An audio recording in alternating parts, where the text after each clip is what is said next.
દર્શક મિત્રો, મહામંથન મંતવ્ય ન્યૂઝમાં આપનું સ્વાગત છે।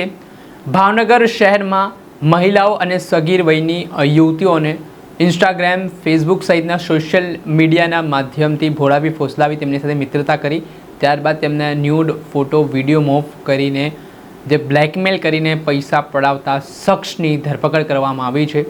જે રીતે સાયબર ક્રાઇમ પણ આ દિવસોમાં ખૂબ ઉપરા છાપરી વધી રહ્યું છે। શારીરિક સંબંધિત ગુનાઓ તો વધી રહ્યા છે, પરંતુ હવે સાયબર માફિયાઓએ પણ માથું ઉચક્યું છે ને અલગ અલગ રીતે લોકોને બ્લેકમેલ કરીને પૈસા પડાવવામાં આવતા હોય છે।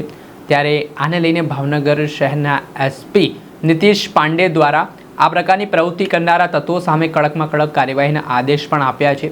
તેના જ ભાગરૂપે ભાવનગર પોલીસ દ્વારા હવે સાયબર ક્રાઇમની બનતી ઘટનાઓ છે તેને અટકાવવા માટે પૂરતી કાર્યવાહી કરવામાં આવી રહી છે।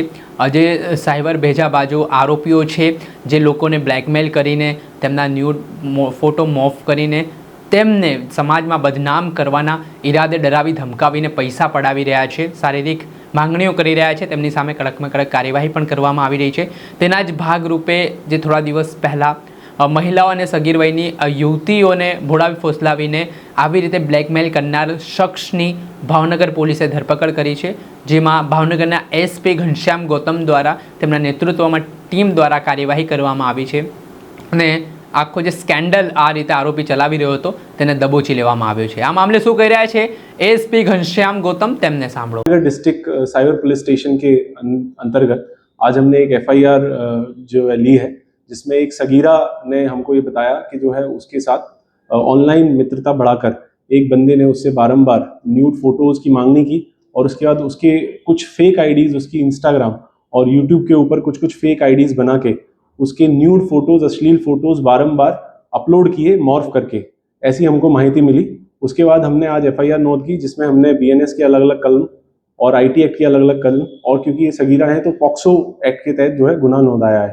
अभी हाल की स्थिति में तपास चालू है और जो है 2 टीम्स बनाई गई हैं। एक टीम टेक्निकल एनालिसिस कर रही है पूरी की पूरी कि ये कैसे आए, और जो है अभी उनको पकड़ने में दूसरी टीम हमने लगा रखी है।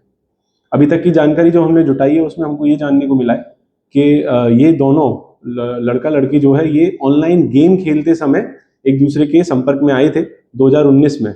उसके बाद इनके बीच में जो है दोस्ती बढ़ी और उसके बाद 2024 से ये जो लड़का है ये सगीरा को बारंबार हैरान परेशान करता था, मानसिक त्रास देता था।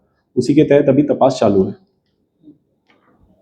આજે સમગ્ર ઘટના સામે આવી છે તે મામલે સોશિયલ મીડિયાનો ઉપયોગ કરીને જે ગેરકાયદેસર રીતે લોકોને હેરાન પરેશાન કરવામાં આવતા હોવાની વિગત ખુલી, જે બાદ સાયબર એક્ટ હેઠળ અલગ અલગ કલમ હેઠળ પોલીસે ગુનો દાખલ કર્યો છે ને આ ઘટના સંદર્ભમાં હાલ ગ્રામ્ય પોલીસ દ્વારા ભાવનગરની આરોપીને પકડવા માટે તપાસના ચક્ર ગતિમાન કર્યા છે।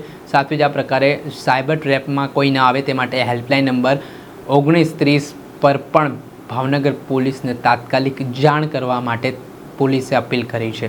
દર્શક મિત્રો, આવા જ વિડીયો જોવા માટે મહામંથન મંતવ્ય ન્યૂઝ જોતા રહો।